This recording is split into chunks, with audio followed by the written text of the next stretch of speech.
इसको ओवरकम कर सकते हैं। अगर हमें सेम पीस ऑफ कोड बार बार लिखना है, बार बार एग्जीक्यूट करना है, in Java we have 3 types of loop basically. Hello everyone, so आज के इस वीडियो में हम सीखने वाले हैं लूप्स कि लूप्स क्या होता है जावा के अंदर। So in the last video as we discussed about control flow, Java के अंदर कंट्रोल फ्लो क्या होता है, तो we learn about like if else conditions and like switch statement as well. तो switch statement and if else से what we does कि हम जावा के अपने कोड के फ्लो को कंट्रोल कर रहे थे, राइट। तो फ्लो को कंट्रोल करने के बाद now it's turn to learn loops in Java. तो लूप क्या करता है बेसिकली कि जस्ट थिंक कि अगर हमें किसी काम को 100 टाइम्स करना है या 200 टाइम्स करना है, बार बार किसी काम को करना है, और जावा के अंदर like while writing the code अगर हमें किसी काम को बार बार करना है तो उसके लिए हमें सेम पीस ऑफ कोड को अगर बार बार लिखना पड़े तो ये कितना बोरिंग होने वाला है, राइट। तो उसको ओवरकम करने के लिए in Java we have a provision of loops. हम क्या कर सकते हैं कि लूप का यूज करके इसको ओवरकम कर सकते हैं। अगर हमें सेम पीस ऑफ कोड बार बार लिखना है, बार बार एग्जीक्यूट करना है, हम उसको लूप के अंदर डाल के and we can use it कि वो बार बार same piece of code execute हो जाएगा, हमें बार बार लिखना नहीं पड़ेगा वो कोड को, right. So for that reason we use loop in Java. In Java we have 3 types of loop basically. So the first one is for loop and the second one is while loop and the third one is do while loop. So आज के इस video में हम इन तीनों loop को in detail पढ़ने वाले हैं। इन तीनों लूप्स को कैसे रन करती है और क्या क्या यूज केसेस है, क्या डिफरेंट यूज केसेस है, कब कौन सा लूप यूज करना चाहिए। And we also learn about के लाइक ब्रेक स्टेटमेंट कब यूज होता है, क्यों यूज करते हैं और कैसे यूज करते हैं हम जावा लूप के अंदर। And we also learn about like continue. Java जब लूप का यूज करते हैं हम तो ये 2 स्टेटमेंट है जो बहुत लाइक फ्रीक्वेंटली यूज होता है लूप के अंदर कि ब्रेक एंड कंटिन्यू। तो हम कब यूज करते हैं, कैसे यूज कर सकते हैं, हम लोग सारा कुछ एग्जाम्पल के साथ देखने वाले इस वीडियो में। तो let's start with one by one. So let's start with for loop first कि फॉर लूप कैसे वर्क करता है एंड क्या होता है। So let's take an example, int I equal to 5 and we have for loop, okay, take it as 1, okay, we'll start with loop as 1, I less than equal to 5 I plus plus, and now we can have anything here, कुछ भी हम यहाँ पे लिख सकते हैं और कोई भी पीस ऑफ कोड डाल सकते हैं कि फॉर नो मैं बस एक प्रिंट स्टेटमेंट यहाँ पे डाल रहा हूँ, let's just print I, okay.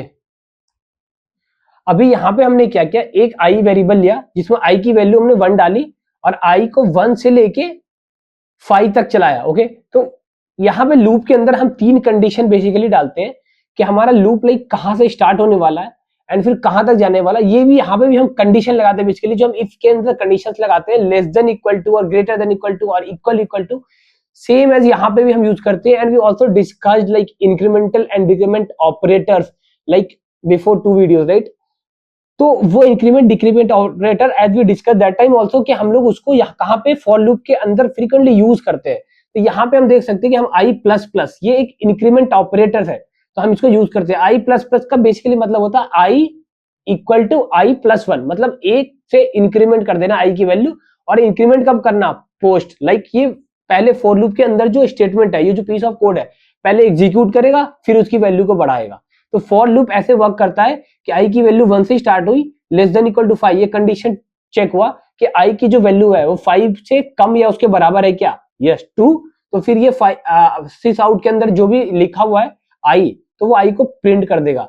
Again जब ये प्रिंट करता है तो वो फर्स्ट टाइम में जब लूप के अंदर आता है, ब्लॉक के अंदर, तो फर्स्ट 2 कंडीशन चेक होती है बस कि आई की वैल्यू क्या है और वो सेकंड कंडीशन की वो जो 5 से छोटा है कि या उसके बराबर है कि नहीं है। उसके बाद वो सीधे, अगर ये दोनों कंडीशन ट्रू होती है, सीधे डायरेक्टली लूप के अंदर आ जाता है और लूप के अंदर जो भी कोड लिखा उसको एग्जीक्यूट करने के बाद ये यहां से वापस मूव होकर डायरेक्टली वो कहां जाता है, इंक्रीमेंटल ऑपरेटर जो ये लास्ट वाला कंडीशन है उसके पास जाता है। वहां जाके आई की वैल्यू को ये इंक्रीमेंट कर देगा और इंक्रीमेंट करके फिर फर्दर कंडीशन को चेक करता है। अगर कंडीशन स्टिल ट्रू, फिर से ये ब्लॉक को, पीस ऑफ ब्लॉक को एग्जीक्यूट करेगा, वापस से इंक्रीमेंटल ऑपरेटर के पास जाएगा, फिर से कंडीशन एक इंक्रीमेंट करेगा, फिर कंडीशन चेक होगी। तो जब तक ये इंक्रीमेंट करता रहेगा, कंडीशन ट्रू होती रहेगी, ये फॉर लूप के अंदर के पीस ऑफ कोड को एग्जीक्यूट करता रहेगा। तो in this way for loop works, let's execute it once. Of course like what we will get 1 2 3 4 5। क्या हुआ, जब i की वैल्यू 1 थी, कंडीशन ट्रू था, i को प्रिंट किया, फिर इंक्रीमेंट किया यहाँ पे। अब i की वैल्यू 2 हो गई, फिर चेक हुआ i less than equal to 5, true, फिर अंदर आया, फिर 2 को प्रिंट किया, फिर इंक्रीमेंटल ऑपरेटर पे गया, वैल्यू 3 हो गई, फिर कंडीशन चेक हुई 3 भी कम है, फिर प्रिंट हो गया, फिर यहाँ पे गया वापिस से, फिर बढ़ गया 4 हो गया, 4 भी कंडीशन ट्रू हो गया, फिर 4 प्रिंट हुआ, फिर 5 बढ़ गया, फिर 5 हुआ, 5 पे भी कंडीशन ट्रू, फिर प्रिंट हो गया, एंड देन जब फिर वापस यहाँ पे गया ये 6 हो गया। अब i less than equal to 5 में 6 जब हो गया वैल्यू i की, तो ये कंडीशन फॉल्स हो गई। फॉल्स हो गई तो वो इफ फॉर लूप के बाहर आ गया, बाहर आके बस वो खत्म, टर्मिनेट हो गया, बिकॉज हमने और यहाँ पे कोई और कोड लिखा नहीं है, तो वो टर्मिनेट हो गया। तो इस तरीके से फॉर की लूप वर्क करती है कि वो रेंज पहले बस i की वैल्यू एक ही बार चेक करती है कि कितनी है, वहां से वो लूप स्टार्ट करेगा, और फिर वहां पे ये दो ऑपरेटर बाद में चेक होते हैं कि ये इंक्रीमेंट हुआ, उसके बाद लेस देन है कि नहीं है, दैट्स इट, फिर एग्जीक्यूट किया, फिर बढ़ाया, फिर चेक किया। और इसी को हम रिवर्स ऑर्डर में भी यूज कर सकते हैं कि लेट सपोज i की वैल्यू हमने 5 कर दी, i इक्वल टू 5 कर दिया, and i we can check greater than equal to what 1 और 0 वट एवर यू वांट। अब यहां पे हम इसको माइनस माइनस कर दिया, same thing right, but in reverse order. Let's see, या 5 से 1, क्यों, क्योंकि हमने 5 की वैल्यू रखा और ग्रेटर देन इक्वल टू 1, जब तक 1 से बड़ा है 5 की वैल्यू तब तक करो, और फिर ये कि यहाँ पे क्या कर रहे हैं हम, y की वैल्यू एक एक से कम करते जा रहे हैं, तो this is again an increment decrement operator right, कि i की वैल्यू एक एक कम करते जाओ, तो रिवर्स ऑर्डर में ये प्रिंट हो गया। तो इस तरीके से तो फॉर की लूप इस तरीके से वर्क करती है। और फॉर की लूप बेसिकली हम कब यूज करते हैं, जब हमें एक रेंज पता हो कि हमें यहां से यहां तक करना है। Let suppose you are playing a game, अगर कोई गेम खेल रहे हो, आपको गेम में पता है कि मुझे 100 इटरेशंस चलाने हैं राइट, मुझे 100 बार ये बटन हिट करना है, या फिर कोई एक स्पेसिफिक टास्क करना है 100 टाइम्स। तो जब आपका रेंज यहाँ पे जो वो स्पेसिफाइड हो, डिफाइंड हो कि मुझे इतनी बार करना है, we can go for loop कि यहाँ पे हमें यहाँ से स्टार्ट करना है, 1 से 100 बार चलाना है, 1 से स्टार्ट किया 100 तक गए और वैल्यू इंक्रीमेंट करता गए, और 100 बार ये चलेगा। अब इसके अंदर हम डजेंट मैटर क्या कर रहे हैं, कुछ भी हम पीस ऑफ कोड लिख सकते हैं, जो भी हमें 100 बार करना है या 100 बार चलाना है वो पीस ऑफ कोड अंदर डाल सकते हैं, तो उतनी बार फॉर की लूप चलेगी और वो उसको प्रिंट करता रहेगा, या फिर अंदर का जो ब्लॉक है वो एग्जीक्यूट होता रहेगा। तो जब हमें रेंज स्पेसिफाइड हो, वी गो फॉर लूप। और फॉर की लूप चलती कैसे है, वी सॉ दैट राइट, कि इनिशियल कंडीशन यहाँ पे बस एक बार चेक होती है, फिर वो ये कंडीशन ट्रू चेक करते हैं, फिर जब एक बार एग्जीक्यूट होता है फिर इंक्रीमेंट या डिक्रीमेंट करते हैं, वापिस से कंडीशन चेक, फिर एग्जीक्यूट, फिर इंक्रीमेंट डिक्रीमेंट, फिर कंडीशन चेक, फिर एग्जीक्यूट। इस तरीके से फॉर की लूप चलती है। Now we have another type of loops, that is while loop. तो व्हाइल लूप कैसे लगते हैं हम, like this, while I greater than equal to 0, 0 कर देते हैं,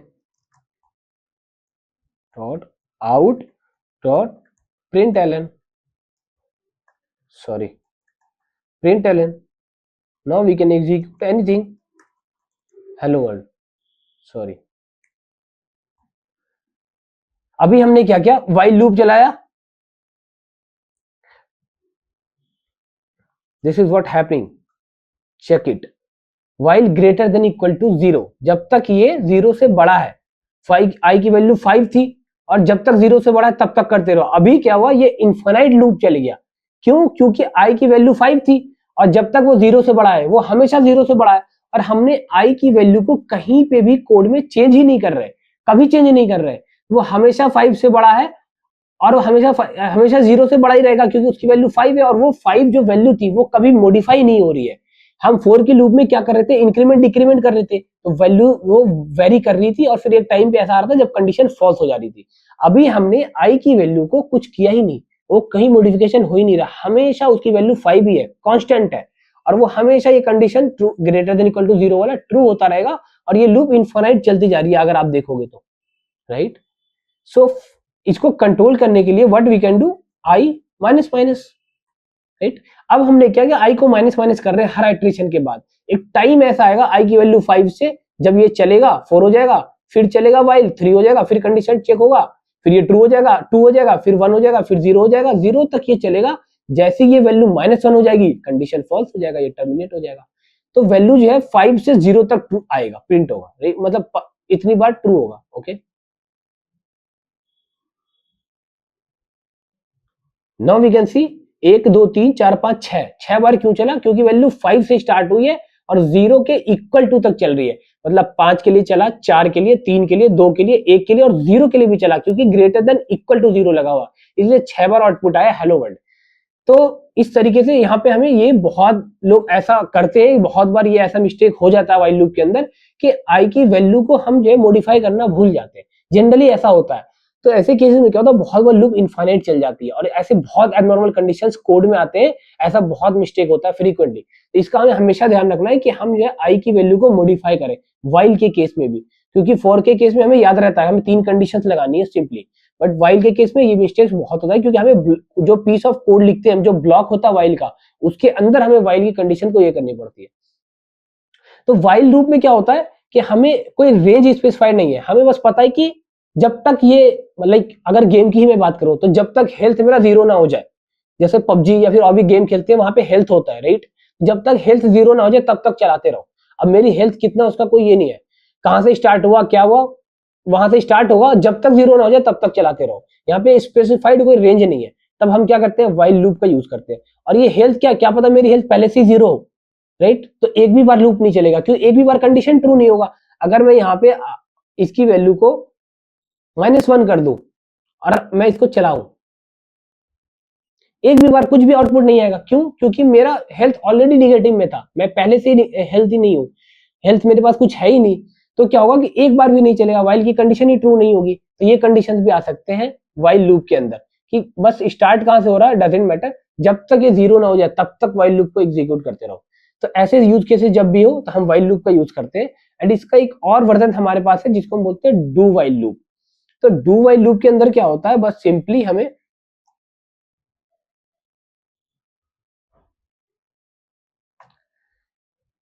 यहाँ पे डू लगाना होता है, do this while this, okay, no inside this block या राइट दिस, ठीक है। अभी क्या हो रहा है, जब तक वाइल, जब वाइल में हम यहाँ पे कंडीशन चेक करते हैं, और इसको let suppose make it 5 again, इसको 5 कर दिया, ठीक है। अभी क्या होगा कि do this while I greater than equal to 0, जब तक आई 0 से बड़ा है तब तक इसको चलाते रहो, ठीक है। अभी यहाँ पे क्या हो रहा है, देखिए यहाँ पे क्या होता है, वाइल और डू वाइल में एक डिफरेंस क्या आता है, again we got the same output 6 times, क्योंकि 0 इक्वल टू इक्वलिटी चेक हो रही है 0 के साथ, तो 0 के लिए भी कंसीडर करेगा, बाकी सब कुछ एज इट इज है। बट डू वाइल और वाइल में एक डिफरेंस है, और वो बहुत माइनर डिफरेंस है, लोग हमेशा यहाँ पे कंफ्यूज होते हैं। और वो डिफरेंस ये है कि डू वाइल में क्या होता है कि आइदर कंडीशन इज फॉल्स, अगर कंडीशन फॉल्स भी है एक बार तो चलेगा ही चलेगा। जो पीस ऑफ कोड एक्चुअल में हमारा है, जिसको हम एग्जीक्यूट करना चाह रहे हैं बार बार, जो आइटरेशन में हम डाल रहे हैं, वो पीस ऑफ कोड वाइल के केस में अगर ये -1 था, ठीक है, तो वाइल लूप में कोई आउटपुट नहीं आया था। बट डू वाइल में देखिए एक बार आएगा। क्यों? क्योंकि हम कंडीशन बाद में चेक कर रहे हैं, डू के अंदर ब्लॉक लिख दिया, उसके बाद कंडीशन चेक हो रही है। अगर ये पहले ही निगेटिव में था फिर भी ये एग्जीक्यूट होने के बाद ही कंडीशन चेक होगी, यहाँ पे पहले नहीं होगी। तो यहाँ पे क्या हो रहा है कि डू वाइल और वाइल में ये डिफरेंस है कि डू वाइल में एक बार तो वो पीस ऑफ कोड एग्जीक्यूट हो गई। अगर एग्जांपल यूज केस अगर हम ले तो सिंपली लाइक हम कोई ऑफर प्रोवाइड कराते हैं या फिर हम डेमो देना चाहते हैं किसी चीज का कि भाई फर्स्ट क्लास तो फ्री है, फर्स्ट क्लास फ्री है, आइए फर्स्ट क्लास कीजिए। एंड उसके बाद फिर क्या होगा, आपको सब्सक्रिप्शन चाहिए होगा या फिर पेड है, तो पहली क्लास दे दिया, ये एग्जीक्यूट हो गया फर्स्ट टाइम। उसके बाद कंडीशन चेक किया, क्या ये सब्सक्रिप्शन इन्होंने लिया या फिर इन्होंने पेमेंट करी है, नहीं करी है, कंडीशन फॉल्स हो जाएगी, पेमेंट नहीं हुई है, फॉल्स हो जाएगी, ये एग्जीक्यूट होना बंद हो जाएगा, ठीक है। तो एक बार मैंने एक क्लास डेमो रखा था, डेमो वाला ये चल जाएगा, उसके बाद चेक होगा कि पेमेंट पेड, नो, उसके बाद से ये ब्लॉक। अगर पेमेंट यस मतलब कंडीशन ट्रू हो जाएगी, पेमेंट हुआ हुआ रहेगा, तो उसके बाद ये पीस ऑफ कोड ये एग्जीक्यूट होता रहेगा, तो फिर वो चलता रहेगा। तो डू वाइल हम वहां पे यूज करते हैं जहां पे हम कोई लाइक डेमो टाइप या कोई प्रोमो देना चाह रहे, कोई ऑफर प्रोवाइड करना चाह रहे फॉर द फर्स्ट टाइम, तो हम डू का यूज करेंगे। डू में एक बार तो चलेगा ही चलेगा, तो फर्स्ट टाइम के लिए वो फ्री हो जाएगा, उसके बाद फिर कंडीशन चेक होगा। बट वाइल के केस में ऐसा नहीं होता, वाइल के केस में सबसे पहले कंडीशन चेक हो जाएगा, अगर वो कंडीशन ट्रू तो एंटर, नहीं तो नहीं चलेगा। तो यहाँ पे हमारा यूज केस क्या रहेगा कि हमें जब तक हेल्थ लाइक खत्म ना हो जाए, या जब तक ये वाला चीज हमें तब तक करते रहो जब तक ये फिनिश ना हो जाए। तो हम वाइल यूज कर लेंगे। और अगर हमारा सी में थोड़ी सी अगर मॉडिफिकेशन आती है कि लाइक एक बार फ्री कर दो उसके बाद वो कंडीशन चेक करो तब तक वाली, डू वाइल। और फोर केस तब यूज करेंगे जब हमें रेंज स्पेसिफाइड रहेगा यहाँ से यहाँ तक जाना है, दैट्स इट, तो हम फोर लूप का यूज करेंगे। बाकी तीनों के अंदर जो काम होता है वो सेम ही होता है, हम सेम ही चीज करते हैं कि लाइक ये बस ये यूज केस हमारा चेंज होता रहता है कि कभी कौन सा लूप यूज करना है। बाकी अंदर जो पीस ऑफ कोड लिखते हैं वो एग्जीक्यूट होता है एज इट इज, वो लॉजिक अब कुछ भी हो कहीं पे भी हो। Now we have one more thing, let's take an example, anything. अभी क्या होता है कि हमने बोला कि फोर लूप के अंदर हमारा, लेट्स मेक इट वन,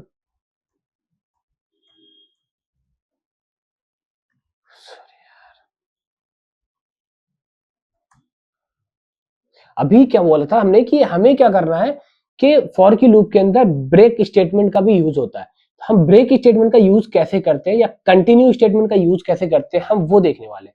तो हम कंटिन्यू स्टेटमेंट को कैसे यूज करते हैं, लेट सपोज कि हमें कोई भी चीज को स्किप करना है, कि अगर लाइक हमने फॉर की लूप चलाई बट कोई स्पेसिफिक ऐसा केस है या फिर स्पेसिफिक ऐसी कंडीशन है हमारे में कि अगर ये वाली चीज रहे ना तो भाई फिर कुछ मत करो, ये पीस ऑफ कोड को एग्जीक्यूट मत करो, बाकी के सारे सिनेरियोज में चलाओ। बट अगर कोई ऐसा सिनेरियो आता है तो वहां पे मुझे नहीं चलाना है, वैसे केस में हम कंटिन्यू कर देंगे। तो वो जो इफ ब्लॉक जो हम कंडीशन लगाएंगे अगर वो कंडीशन ट्रू होती है तो वो नीचे के कोड को हमारे एग्जीक्यूट ही नहीं करेगा, वो वहां से कंटिन्यू मतलब दूसरे आइटरेशन पे चला जाएगा। वो जो है इस वाले आई प्लस प्लस पे जाके फिर कंडीशन चेक करके वापिस अंदर आएगा। तो लेट्स टेक एन एग्जांपल कि just suppose if I modulo 2 equal equal 0, हमने ये कंडीशन लगा दी और इसके अंदर कर दिया continue, correct. Otherwise system dot out dot println I is odd number, that's it.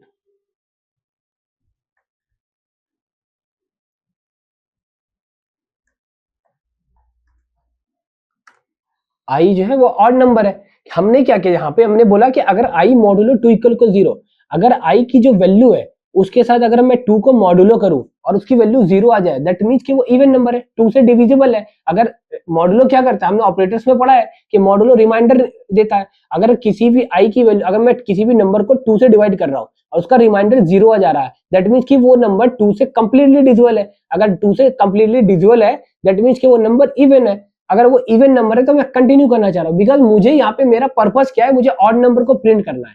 तो मैं इवन नंबर के केस में स्किप करना चाहता हूँ, कुछ भी नहीं करना चाहता, कुछ मैं प्रिंट करना नहीं चाहता क्योंकि मुझे सिर्फ ऑड नंबर प्रिंट करने हैं। तो वैसे कहते हैं मैंने क्या करा, अगर मैंने यहीं पर कंडीशन लगा दी फॉर लूप के अंदर आते ही, इसको थोड़ा और बड़ा कर लेते हैं वैल्यू को ताकि हमें ज्यादा क्लैरिटी मिले, राइट। 10 तक चला लिया कि अगर पहले मैंने चेक कर लिया इफ आई मॉडल अगर वो नंबर 2 से डिविजिबल है भाई कंटिन्यू कर दो, मुझे कुछ भी नहीं करना फॉर लूप के अंदर।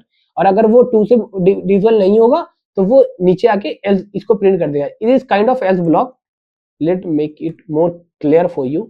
इसको अंदर डाल देते हैं एज दिस सिंपली, तो वो कंटिन्यू कर देगा, अदरवाइज एल्स में यहाँ पे कर देगा। Let's execute this. क्या हुआ 1 3 5 7 9 सारे ऑड नंबर प्रिंट हो गए, सो सिंपल।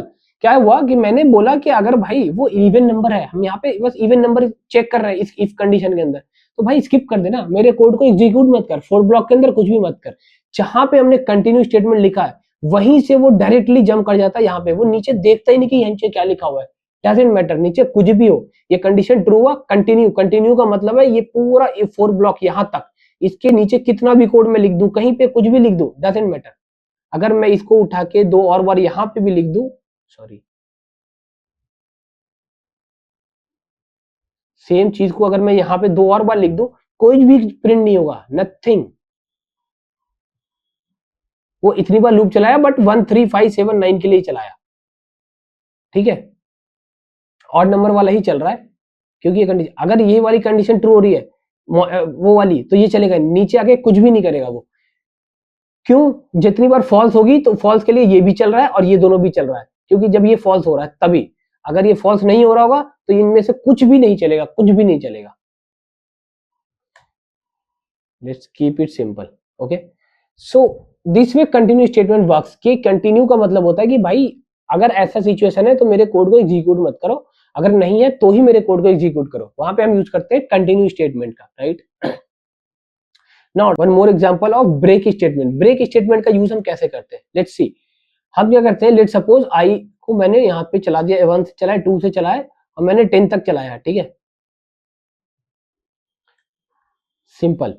अभी मैं क्या करूंगा, इफ, ठीक है, एक नंबर है मेरे पास, इसको यहां लिख देता हूं, int I equal to 2, okay. Now this number is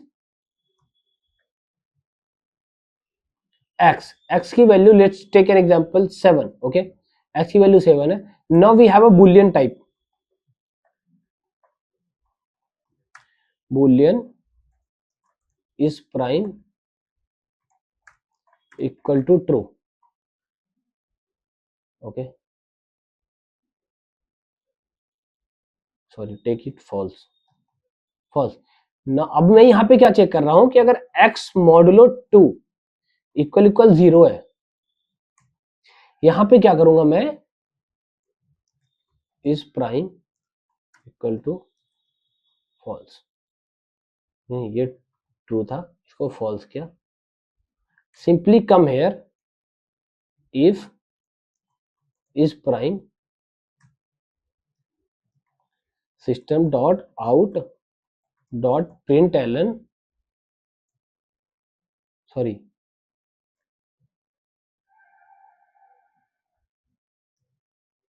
is prime, just for simplicity, वैसे मैं डायरेक्ट भी लिख सकता हूं, print ln X plus is not prime.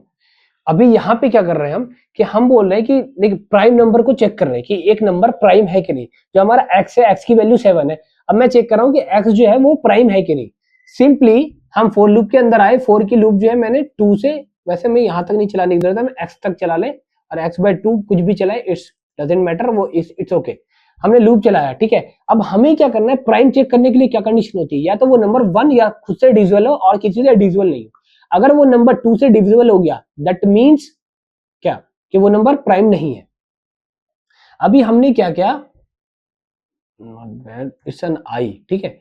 अगर वो नंबर, जो नंबर है, अगर उसको मैं 2 से लेके उस नंबर तक लूप चला रहा हूं और सारे नंबर से डिवाइड करके चेक कर रहा हूं कि रिमाइंडर 0 आता है कि नहीं आता है।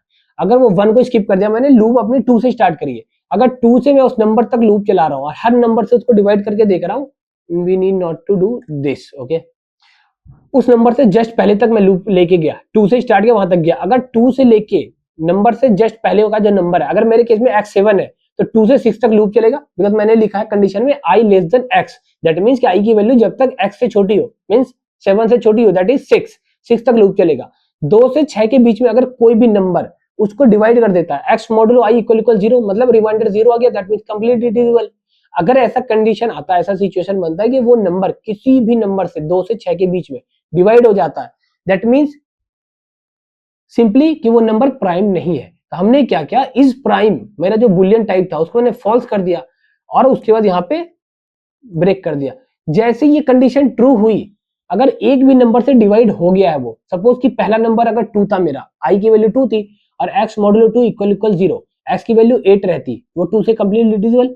अगर वो 2 से डिविजिबल हो गया, आइदर वो आगे 4 से भी डिविजिबल है, बट मुझे चेक करने की जरूरत है क्या, अगर 2 से भी हो गया दैट मींस प्राइम तो नहीं रहा ना, हमें प्राइम ही चेक करना था, प्राइम तो वो रहा नहीं किसी भी तरह से। अगर वो 4 से डिविजिबल हो जाए, फिर फर्दर किसी और नंबर से भी डिवाइड हो जाए, बट मुझे उसको चेक करने की जरूरत है क्या, नहीं है। क्यों, कंडीशन वाज कि प्राइम होने का किसी भी नंबर से डिविजिबल नहीं होना चाहिए सिवाय खुद के और 1 से, बट वो 2 से हो गया एक बार, तो हमें अब आगे चेक करने की जरूरत ही नहीं है, तो हम वहीं से ब्रेक कर देंगे। ब्रेक क्या करता है कि जैसे ही मैंने ब्रेक लगाया किसी भी लाइन पे, फॉर लूप के अंदर किसी भी लाइन पे मैंने ब्रेक लिखा, ब्रेक के बाद वो फॉर की लूप वहीं से टर्मिनेट होकर नीचे के पीस ऑफ कोड को एग्जीक्यूट करने लग जाती है। वो फॉर का पूरा लूप जो है, वो जो ब्लॉक था वो पूरा खत्म, वहां से टर्मिनेट हो गया। जैसे ये कंडीशन को फॉल्स होने पे लूप टर्मिनेट होता है, सेम वे ब्रेक स्टेटमेंट में पूरी की पूरी फॉर लूप ब्रेक हो जाती है। अब हमने जैसे एक बार यूज किया, वो वहां से टर्मिनेट हो जाएगा और नीचे के पीस ऑफ कोड को एग्जीक्यूट करना शुरू कर देगा। So let's check, 7 is prime, perfect. अगर इसको मैं 8 कर दूं,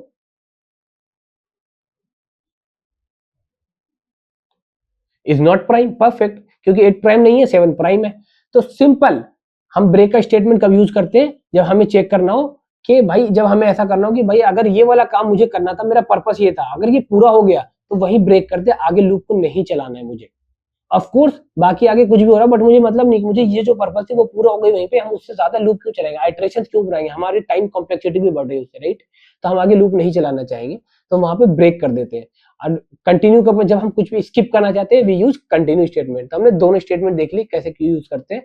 and we see for loop, while loop, do while loop, and simply like, अगर मैं इन सबको हटा दूं यहां से, in the same way we have one for loop, right? इस फॉर लूप के अंदर हम एक और नेस्टेड फॉर लूप भी लगा सकते हैं। अगर हम ले सपोज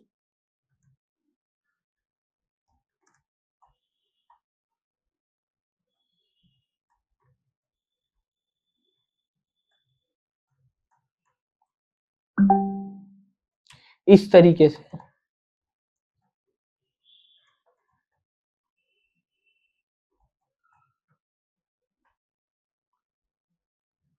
और we can just print j here. So this is what, this is a loop. Let's do one more thing.